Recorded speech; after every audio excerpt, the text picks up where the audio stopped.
Hello, welcome to another Open Great League video. This time I'm going to showcase my run in Panic's tournament. I went 6-1 in that very stacked tournament with 128 people in it. And this is the team I ran. This team, I took it from Elite, someone from my community, a really good battler as well. You may have seen him playing in Salt Lake City. Basically, the team is kind of weak to Licky Tongue, I feel like. Like, everything but Scrafty can lose to it, really. But with double ghosts, I feel like there's also a lot of flexibility, especially when there are no Licky Tongues. I played against some of the best in this tournament, so we're gonna see some pretty sweaty battles. Just like usual, I'm going to showcase one battle per set of 3. Now, this set, I lost 1-2 to It's AXN, the NAIC champion of 2022. And he's running his standard Pokemons. If you know AXN, you know he always runs these kind of Pokemon. Really good player, very modest guy.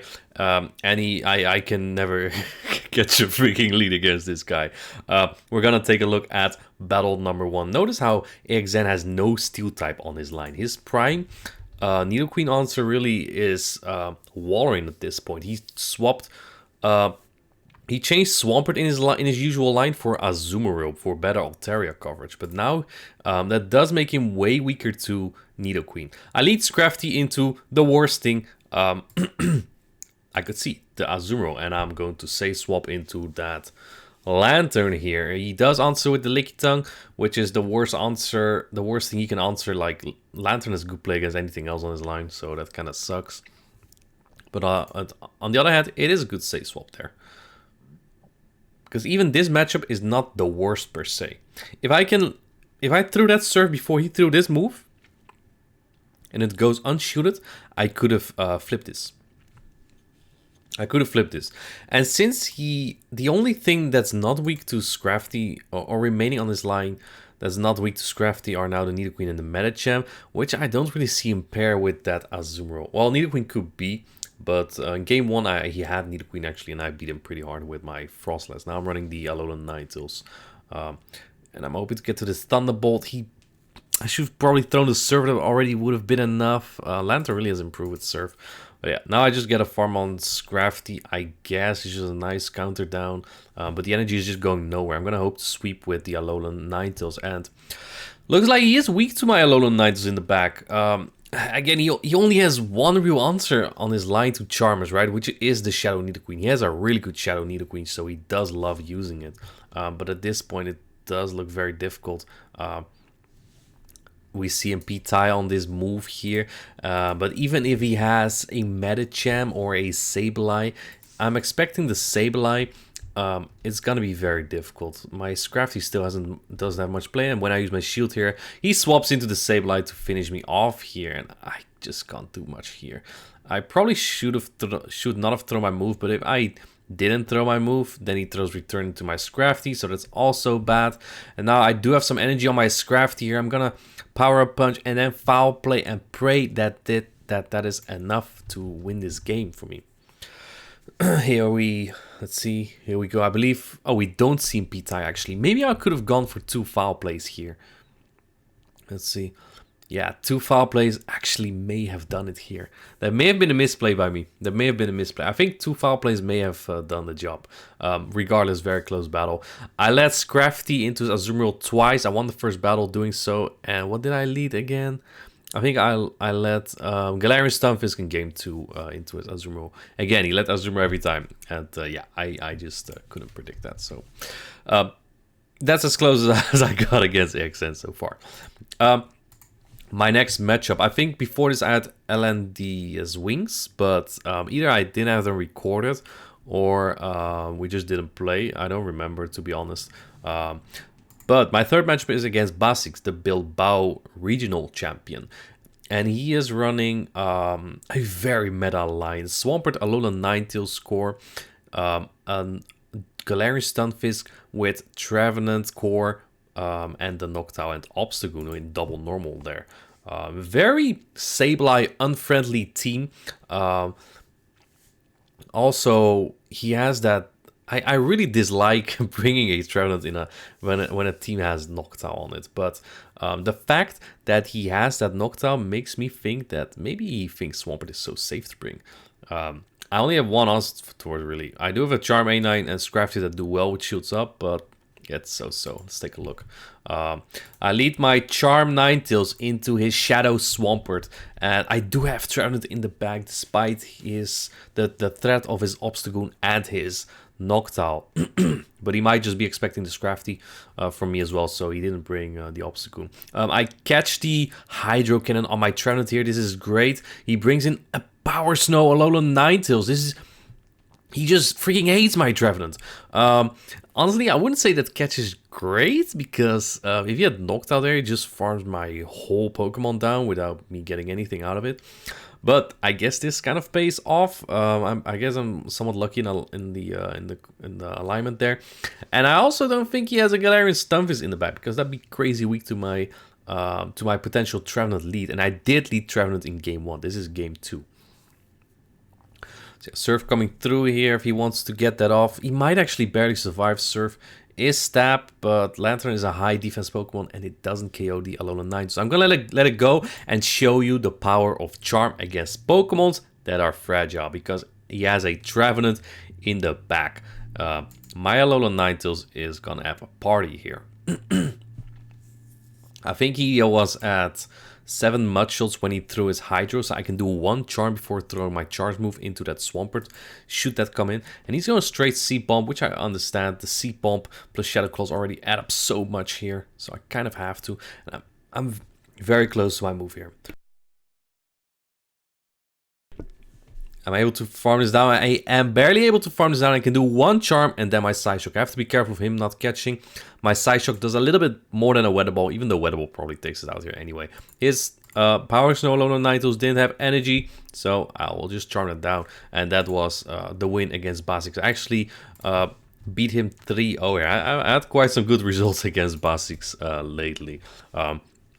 I mean, he's going to Japan and I'm not so far, so it's more in my hands to prove anything. The 4 matchup against Chrome PvP. This is a player I do not know per se, but he also has that Noctowl, which is... I hate Noctowl. I hate it. It's... using it myself, I don't like it either, because in neutral situations it's just not as good as you'd hope it to be. But man, having it on the Trevenant or Lickitung, that's what it really is good at. I think this is just a very basic meta team. However, my Scrafty looks very, very good here. It's not even that bad against Noctowl, just like Metagem isn't. Let's take a look at this game. I lead my Charm Alolan Ninetales into his Metagem. Very good lead, but he has only 1 answer, so I'm very fine here. And they safe swap their Trevenant. Now, I personally like Obstagoon here, but I don't like Scrafty because Trevenant can flip Scrafty quite easily. So I'm actually just gonna stay in and like charm this down or something. I don't want to bring in the Scrafty here. They might even have that Lickitung in the back to bait it out. So I'm just gonna stay in. And since they shield it, I'll do 1 more charm and then swap into the Galarian Stunfisk to farm it all the way down, because I do need my Alolan Ninetales for that Metagem. I'm so weak to Metagem in the back, so I kind of have to get out there. The Shadow Ball does hurt, but it doesn't kill me. Seed Bomb here will put me into the red, which means Metagem gets less farm. Optimal. If they don't wait out the clock here, I'm actually in big trouble, because that will mean I can't swap out. But they do wait out the clock, and now I can throw my charge move. I can wait out my clock, and then I'm able to swap out when they do. They only get 2 counters here, so it's very, very fortunate for me. Now, I don't know exactly what to expect, either Noctowl or the Lickitung. Noctowl will be very tough now to deal with. He does stay in a little bit. I'm kind of surprised there. Build up to a move, I think, and in the back is a Lickitung. Scrafty is probably one of the hardest, if not the hardest answer to Lickitung. Lickitung is not going to get very far here, because Licks are resisted, and Scrafty can take body slams quite comfortably. They probably get to another body slam, but it doesn't even matter, to be honest. Nah. I come out with quite some energy here. I can go straight pup. I can go straight foul play. It doesn't really matter. I think I'm gonna go straight pup into that Metagem. He does have an Ice Sponge. I'm afraid he might throw it, and I will only get 1 move off. I'm gonna go for the Power Punch anyway, because if he throws energy, it's still fine. Because then he does have energy for my Alolan Ninetales. In comes the Ice Punch. This might not KO, actually. It doesn't KO, but I'm not throwing it. He has a shield, and I'm just gonna charm down. I went 3-0 here as well. This was actually the least RPS of the 3 games we had. I was very fortunate in alignment against this opponent. But as you can see, they had a Lickitung, and I still prevailed. I mean, if I have alignment there, it works. Next matchup against Hot Pocket, I believe the Peoria champion. One of the best players in the world, probably the best youngest player as well, and he's running obviously very meta team.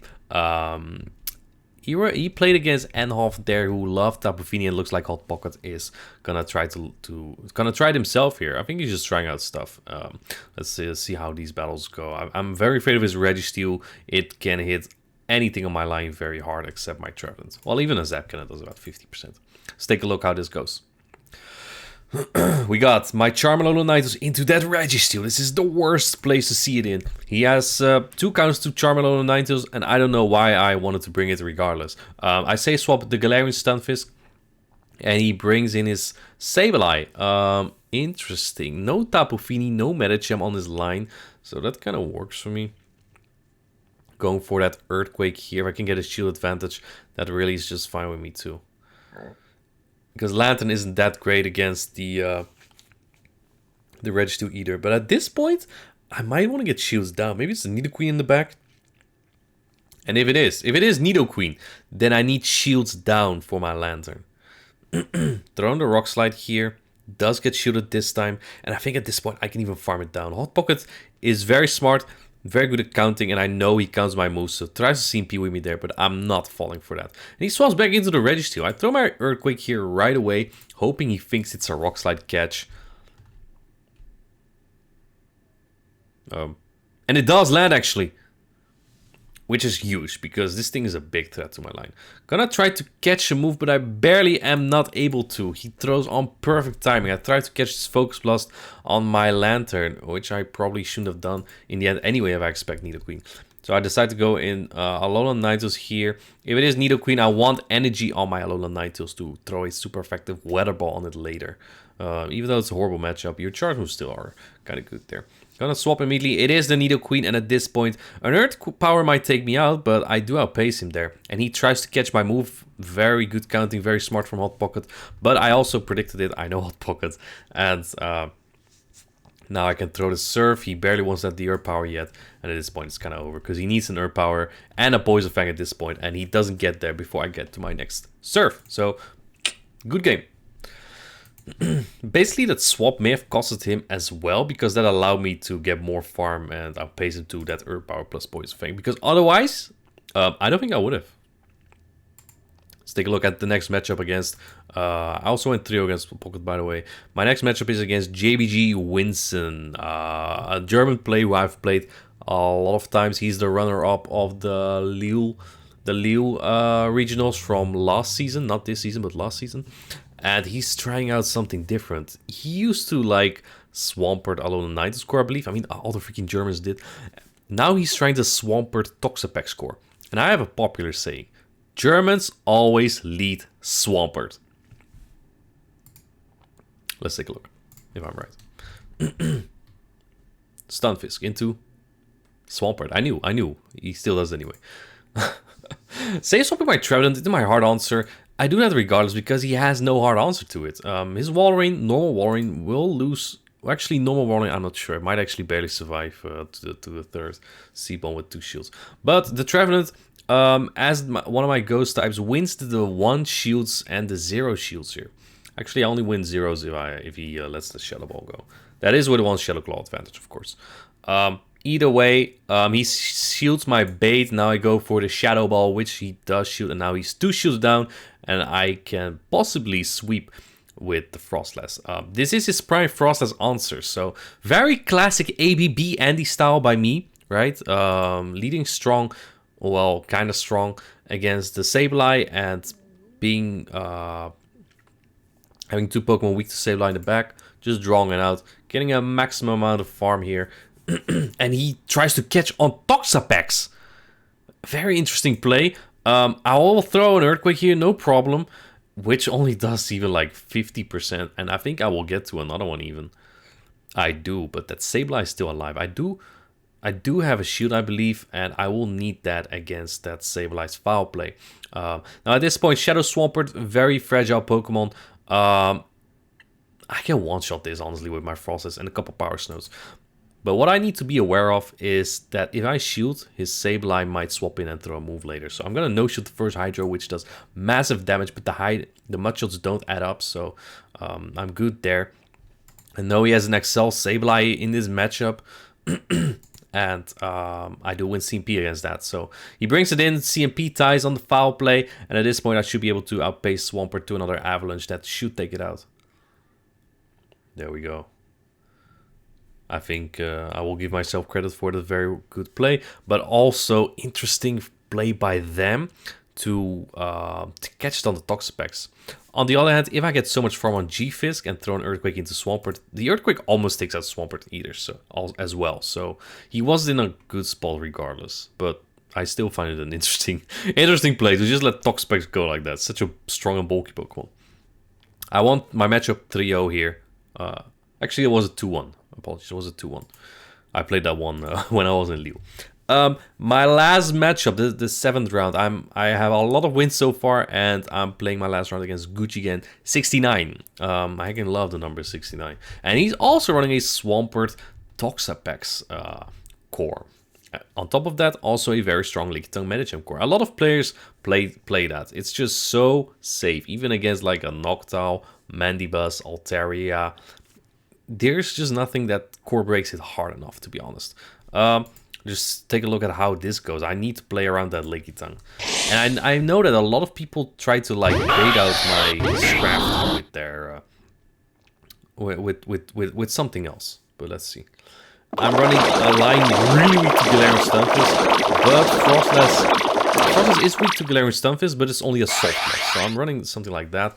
And my core in the back is basically unbeatable. However, if he has Galarian Stunfisk in the back, if he would have that, then it will one-shot my Lantern. Well, not one-shot, but it will do a lot with Earthquake if shields are down. He swaps the Lickitung here, probably trying to draw out my Scrafty, I guess. I mean, Scrafty absolutely destroys this, so I'm not sure that's a really good save. So I'm gonna go for another Weather Ball here on this Lickitung. He will still survive this, but I just want to chip on this because my whole team doesn't like Lickitung. And now I'll go into the Frostless to get a huge energy lead. I will have to eat a Power Whip here, which I don't like, but it is what it is. I just need to be slightly ahead of that swap. So I'm farming up a little bit, and I should be 4 off the next Avalanche. Let's see what he brings in. But he has the Toxapex in the back, which is an annoying Pokemon to do with the Shadow Ball doesn't even go to like 50%. I think it was like 40. And then my Power Stones are resisted, so I barely get this thing on half. I don't think he had to throw. I may have gonna do an Avalanche, but that's only resisted. Maybe you guys try to count there. Grinder move obviously kills me there. And at this point, it's looking really difficult because even though I'm an electric type here, it takes long before I get there. His Poison Jets are neutral, my Water Gun is actually a very neutral matchup. And Sludge Wave does a massive amount of damage here. If I shoot this, which I do, but I was counting this earlier very well, and I know I use 1-up an Earthquake.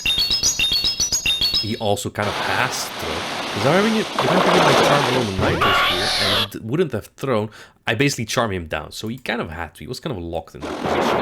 The Earthquake, so much energy gone for nothing. He doesn't even get to the Hydro here. Now, since he uses Shield to get that Earthquake off, I can now Thunderbolt his Toxapex and that should take it out. It doesn't even do that much, but it is barely enough on such a bulky Pokemon. This was also a 3-0 win over Gucci Gang, even though I used a team that made 0 sense. But sometimes, if you get alignment, it just works out pretty well. So basically, this was the team that worked very well. Thank you, Elite, for... I mean, I just took it. I didn't even ask. I didn't even ask. I just took this team and used it in Panic Storm because I love Ghost types. I love them. even though it's so scary nowadays with all the Nocturne running around. But yeah, I had 18 wins out of 21 games. It's pretty ridiculous. Actually, may have been 15 out of 18, not counting my second round against LNDS Wings. Either way, I hope you liked the video. Maybe it was a good team for you to try out, or you like the Swampert Toxapex core teams. All up to you. Hope you liked the video and have a good one.